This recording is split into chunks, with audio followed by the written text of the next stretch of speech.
Now, these are some guys where this is where it's going to be really essential for you, right? These are 5 players that you need to avoid at all costs. You couldn't pay me to draft these guys. You couldn't pay me to do it. So, the first guy coming up on the board here is LeSean McCoy. Now, LeSean McCoy could be potentially facing a suspension. And if there's one thing that I learned last year as a Zeke owner, I don't want to deal with a running back who could get suspended at any point. That's a possibility, right? And then you're just going to look at McCoy, who's 30 years old. And the Bills have no talent around them. Like, I don't want to hear Josh Allen has a big arm. Congratulations. That's not what I want, right? And then, who are the wide receivers? Kelvin Benjamin? Congratulations on that. LeSean McCoy is just ultimately a guy where he's talented. And yes, cut on dimes, he can move. But I don't want his players around him to be pennies because they're just not worth it whatsoever, right? Now, LeSean McCoy is one of those guys. He's been super reliable, and it's a hard guy to avoid at RB 16. And he's been just an absolute workhorse. But 2,626 touches is nothing to be light about. That's something that where you need to look at when you start looking at running backs who hit that plateau. That's when they start to decline. And LeSean McCoy's really good fantasy years have been with mobile quarterbacks. Michael Vick, Tyrod Taylor. There's no mobile quarterbacks in Buffalo, guys. Stay away from LeSean McCoy in 2018. The next guy that I'm going to avoid, and it's not because I dislike him and I've already gotten some heat for it, and I know I'm going to get some heat for this, it's Tyreek Hill. Tyreek Hill is one of those guys, I understand he's got the speed, but that 69-yard touchdown from Patrick Mahomes has already started to rise Tyreek Hill's fantasy football value. And it's just not something that I want to deal with, right? So Patrick Mahomes is essentially a rookie. And I think Patrick Mahomes is going to have a great career. I really do. But he's not going to be as good as Alex Smith was last year. And it pains me to say that, but Alex Smith, 24 touchdowns, 7 interceptions, 104 QBR. Like, that was the best in the NFL. Are we really sure the Chiefs are going to be that good? I'm not. I'll be honest with you. And now this is the thing, right? I'm the big believer in year 3 is the year for breakout receivers.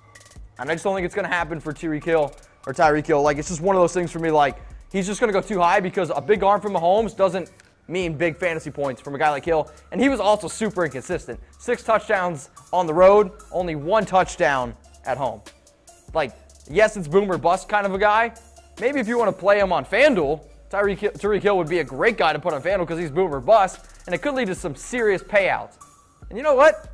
Speaking of FanDuel, I got actually a little challenge for y'all. Because I hear all the time how dumb I am or how much smarter y'all are, right? And if you want to challenge me, get at me. Go to FanDuel.com/chatsports, sign up. Make a deposit, and then I want you to DM me at Mitchell Renz 365.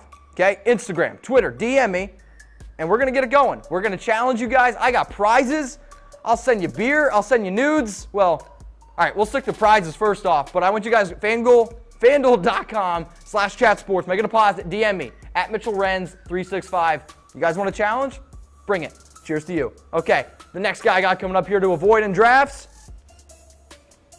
Oh, I needed that sip. All right, is Rashaad Penny. Now, Chris Carson is the lead running back right now for the Seattle Seahawks.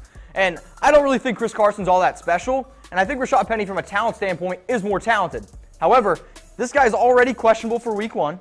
That kind of scares me. He's added 16 pounds this offseason. Now, I understand, like, some of that could be due to the food that he's eating or, you know, the workout program. But when you have added 16 pounds, that scares me a little bit.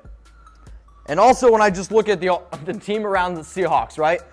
Russell Wilson's pass attempts have increased the last 5 years, and I expect the exact same thing to happen. This is a team that does not have the Legion of Boom defense that we're used to seeing. He has the first-round pick. He might get the crack at it. But this guy's also, and I would argue, the worst pass-blocking running back out of all the rookies coming into the draft this year. And they need to keep Russell Wilson healthy because Russell Wilson is that entire team. 34 touchdowns last year for the Seahawks, 33 of them which were Russell Wilson. So they need to keep him healthy, like, no doubt about that. So I've already said probably my biggest bust is a guy like Rashaad Penny. And, well, Penny, for your thoughts, he's a guy that I wouldn't touch in a draft. So I want to know from you guys. Name a player that I literally couldn't pay you to draft. Like, couldn't pay you to do it. I'd give you $5, $20. Imagine if you put $20 somewhere else, like, I don't know, FanDuel. You get another $20. Think about that. This is name a player that I literally couldn't pay you to draft. Comment below. Let me know on Twitter. Mitchell Renz 365. Okay, the next guy that I'm going to avoid like the plague is a wide receiver, and I understand he had a pretty good year last year, But when you really dive into the numbers and watch the tape, I'm not excited about it. 789 receiving yards last year for a guy like Alshon Jeffery on an Eagles team that was churning. When you just look at the amount of targets, right? 120 targets, only 57 receptions. You could look at that and be like, oh, Mitch, you just told us earlier in the show, opportunities. But I can also say, like, if you get an opportunity and you swing and miss all the time, maybe it's not that great. Alshon and Carson, I think, just struggled a little bit in chemistry. And I think Nelson Aguilar is the better wide receiver to have there for the Eagles, right? I think his touchdowns are going to come back down to earth a little bit because Alshon's averaged about 6.25 touchdowns the last 4 years. And I think, like, that's the number he's going to be around. Like, I don't see why Alshon's not going to be around 55 catches, 800 yards, and 6 touchdowns. He's not going to be around that 9-touchdown mark again. And he's dealing with a rotator cuff injury, which I would imagine would impact his ability to catch the ball. And this is a guy who's been battling injuries his entire year. He's super soft, in my opinion. And, well, for a guy right now who's going as wide receiver 18, I'm good. I'm going to pass on him. He's a guy that I'm just ultimately not interested in whatsoever. And then there you go. You want to talk about touchdowns, like 9 touchdowns in 2017, 2 touchdowns in 2016, 4 touchdowns in 2015. Guys, like, that could actually happen. Don't think it's impossible. I think Alshon's touchdowns are definitely going to come down. Okay, the last guy to avoid, and I can't wait to get roasted on YouTube because for some reason y'all love Josh Gordon. And maybe I'm just not high on him, but, like, he is yet to participate in a preseason game.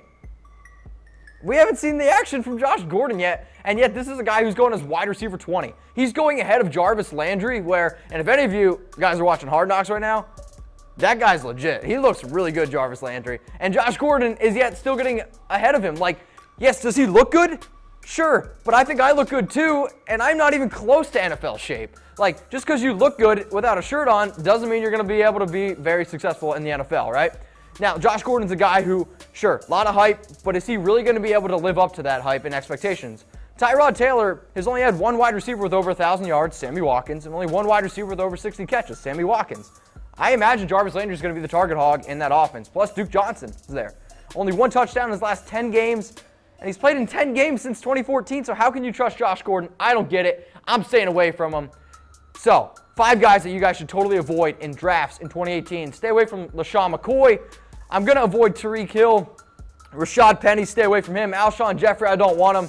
And then Josh Gordon is a hard pass. Guys, I want to say thank you so much for tuning in to Fantasy Football AF. If you guys like what you see, if you guys want to hit me up on Twitter about beer takes, if you guys want to hit me up about anything whatsoever, even if it's not fantasy football related, that's what I'm here for, at Mitchell Renz 365.